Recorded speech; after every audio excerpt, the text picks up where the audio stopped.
Sir మళ్ళీ అమరావతికి పూర్వవైభవం వస్తుంది, దేవతల రాజధాని అని చెప్పి, లేదా ఎంతో అంటే మధ్యస్థంగా ఉంది, అందరికీ ఇది ఉపయోగకరంగా ఉందని చెప్పి ఆ రోజున 2014లో మనకి అమరావతిని శంకుస్థాపన చేసి ఇంత నిర్మాణాలు చేసినా కూడా 2019 ఎన్నికల సమయంలో ఇక్కడే ఉండాలి, నేను ఇక్కడ అభివృద్ధి చేస్తానని మాయ మాటలు చెప్పి వచ్చిన వ్యక్తి 5 ఏళ్లలో జరిగిన విధ్వంసం చూసాం. ఇప్పుడు మళ్ళీ పునఃప్రారంభం చేస్తున్నారు మోదీ గారి చేతుల మీదుగా. ఎలా అనిపిస్తుంది బాబాయ్? మళ్ళా ఒక ఆంధ్రప్రదేశ్కి ఒక స్వతంత్రం వచ్చిన రోజుగా అమరావతిని మళ్ళా పూర్వవైభవం రాబోతుంది.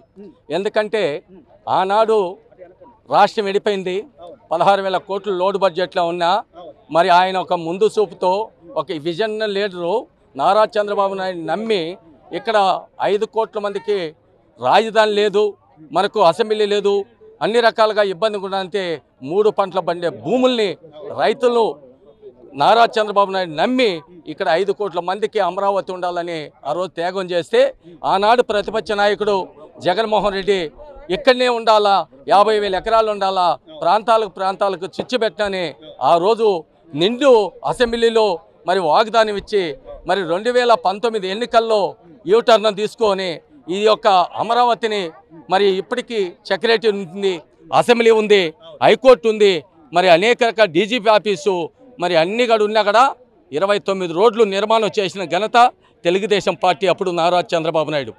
ఈరోజు ఈ ప్రాంతం చూస్తూ ఉంటే బ్రహ్మాండంగా ఎక్కడ 29 రాష్ట్రాలలో కూడా ఈ 34,000 ఎకరాలు ఎక్కడా లేదు. ఒక అమరావతిలో రాజధాని కోసం 34 ఎకరాలు భూమి ఉంది. మరి జగన్మోహన్ రెడ్డి మరి 2019 నుంచి 2024 వరకు ఈ అమరావతిని చంపేయాలని చూసినారు. ఇక్కడ రైతులు కాపాడుకున్నారు. దానికి అన్ని రకాలుగా తెలుగుదేశం పార్టీ, జనసేన, బీజేపీ అన్ని కూడా కలిసి మళ్ళా తిరిగి ఈ యొక్క రాజధాని అమరావతిలోనే బ్రహ్మాండంగా సింగపూర్ మాత తయారు చేయడానికి ఈరోజు మళ్ళా ఈరోజు నరేంద్ర మోడీ ప్రధానమంత్రి చేస్తున్నారు. తప్పకుండా ఇది కూటమి ప్రభుత్వంలో బ్రహ్మాండంగా 2 ఏళ్లలో సింగపూరు కూడా తగలనగా మరి ఢిల్లీ రాజధాని కూడా నిర్మాణం చేయబోతారు. 29 రాష్ట్రాలలో కూడా నెంబర్ 1 రాష్ట్రం అంటే అమరావతి గుర్తొస్తుంది. ఆంధ్రప్రదేశ్ గుర్తొచ్చేట్టుగా ఈరోజు నారా చంద్రబాబు నాయుడు మరి ఆయన ప్రణాళికలు కానీ ఆయన ముందు చూపు కానీ అనేక రకాల పరిశ్రమలు తేవడానికి సిద్ధంగా ఉన్నాడు. మనం అంతా కూడా చూసాం 2020 అన్నప్పుడు అంత ముందుగా కాంగ్రెస్ పార్టీ కానీ ఎన్నో కూడా హైదరాబాద్లో ఎగతాళి చేసిన పరిస్థితి. ఈరోజు 2020 అంటే ఈరోజు నిన్న మొన్నగా చూసాం. హరీష్ రావు కావచ్చు, కేసీఆర్ కావచ్చు, ఇప్పుడు ముఖ్యమంత్రి రేవంత్ రెడ్డి కూడా తెలంగాణలో ఒక్క నారా చంద్రబాబుతోనే ఈరోజు హైదరాబాద్ కానీ, ఐటీ సిటీ కానీ, ఔటర్ రింగ్ రోడ్ కానీ అన్ని కానీ నిర్మాణాలు జరిగినాయంటే అది చంద్రబాబు నాయుడు. అదేవిధంగా మరి అమరావతిని కూడా ఆయన డెవలప్మెంట్ చేస్తాడు. ఇక్కడికి నిరుద్యోగులకు ఉద్యోగాలు కల్పిస్తారు. అభివృద్ధి జరుగుతుంది, అమరావతిలో రైల్వే జోన్ అంటున్నారు, విమానాశ్రయం అంటారు. ఇంత కళ్ళ ముందు జరుగుతున్నా కూడా ఇంకా మభ్యపెట్టి మాయ మాటలు చెప్పే విధంగా జగన్మోహన్ రెడ్డి గారు ఏం జరగట్లేదు, ఏం చేయట్లేదు, 4 ఏళ్ళు కళ్ళు మూసుకొని అంటున్నాడు కదా, దానికి ఏం చెప్తారు బాబాయ్? ఆయనకి పిచ్చి ముదిరి పరాకాష్ఠ చేరింది. ఆయన ఒక సైకో. పిచ్చోడి చేతిలో రాయిస్తే ఏం చేస్తాడు? బస్సుల మీద వేస్తాడు, లేకపోతే మనుషుల మీద వేస్తాడు, లేకపోతే ఆ రాయి తీసి తలకే కొట్టుకున్నాడు. ఏదైతే 175 అని ఆఖరికి యాడికి వచ్చింది?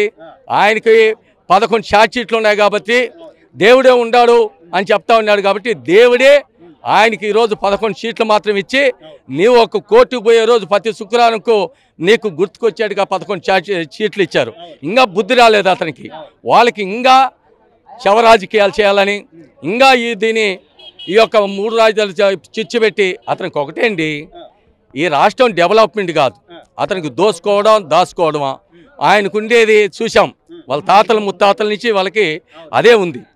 ఎప్పుడు కానీ ప్రజల పక్షాన్ని నిలబడి రైతాంగాన్ని ఆ రోజున నాగలబట్టి మడక దున్నోడవుతే రైతుల పక్షాన్ని గురించి ఆలోచన చేశాడు. అతనికి బుద్ధి జ్ఞానం ఉండేవాడవుతే, అతను మనిషి ఉండేవాడవుతే, మానవత్వం ఉండేవాడవుతే, రైతు లేనిదే, అన్నదాత లేనిదే మనం బతికి జీవనం సాగించలేం.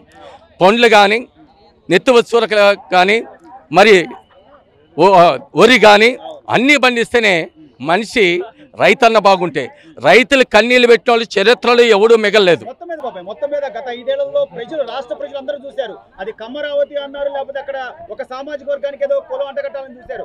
అయినా కూడా ప్రజలు ఇంత మ్యాండేటరీగా తీర్పిచ్చి బుద్ధి చెప్పినా కూడా ఇంకా అంబటి రాంబాబు లేదా రోజానో లేదా ఇంకొకళ్ళు ఇంకా వాళ్ళు వచ్చి అసలు ఆయన ఏం చేయలేడు, ఆయన ముసలోడు అయిపోయాడు, ఇన్ని మాటలు మాట్లాడుతున్నారు కదా, వాళ్ళకేం చెప్తారు ఫైనల్ గా? దానికే నిదర్శనగా చేతి చూపిపోతాడు. వాళ్ళ నోర్లు మూపించే రోజు బాగుంది. వాళ్ళు ఒక సైకోళ్ళు. తెలుగుదేశం పార్టీ కూటమి ప్రభుత్వానికి సిద్ధాంతాలు ఉన్నాయి, వెనక ముందు ఆలోచన చేసి మాట్లాడతారు. వాళ్ళు ఈది రౌడీలు మాత్ర ఎట్లా పడితే అట్లా మాట్లాడతారు. వాళ్ళ మాటలకి కొన్ని రోజుల్లో తాళాలు వేసే రోజులు దగ్గరున్నాయి. వాళ్ళు 2019 నుంచి ఈ అమరావతిలో ఉన్న కంకర మెటీరియల్ అన్నీ కూడా అమ్ముకొని దోపిడీ చేశారు. పోలవరాన్ని సర్వనాశనం చేశారు.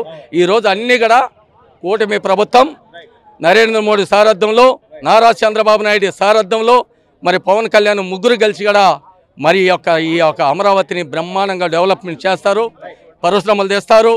ఈ యొక్క ప్రపంచ దేశాలలో కూడా ఇటువంటి రాజధాని లేదని చూపించేదానికి నిర్మాణం చేస్తాడని మీ మీడియా ద్వారా కూడా తెలియజేస్తున్నాం. సార్, ఇన్నేళ్ల తర్వాత మళ్ళీ అమరావతికి పూర్వవైభవం వచ్చే దిశగా అమరావతిలో మళ్ళీ పనులు ప్రారంభిస్తున్నారు. అది కూడా ప్రధాని మోదీ గారి చేతుల మీదుగా.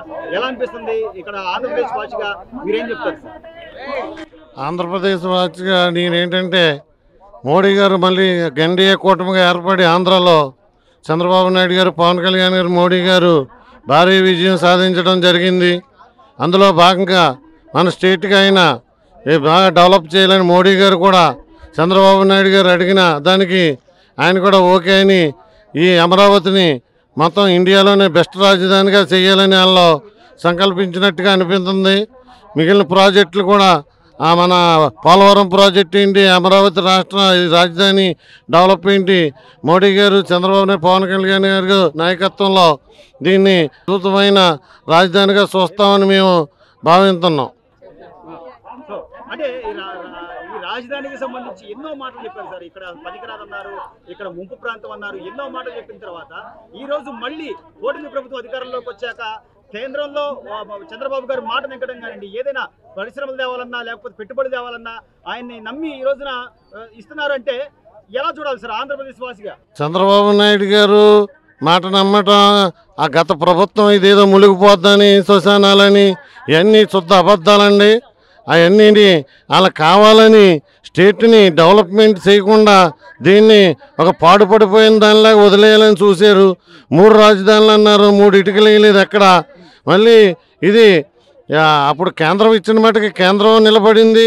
చంద్రబాబు నాయుడు గారు ఎన్డీఏ గవర్నమెంట్లో జాయిన్ అయ్యి కూటమిలో ఆయన కూడా ఇప్పుడు ముఖ్యమంత్రి చేయడం జరుగుతుంది. ఇది ఈ రాజధాని ఇండియాలోనే బెస్ట్ రాజధానిగా వాళ్ళ చెయ్యాలని భావిస్తున్నారు. మోడీ గారేంటి, చంద్రబాబు నాయుడు గారేంటి, పవన్ కళ్యాణ్ గారేంటి.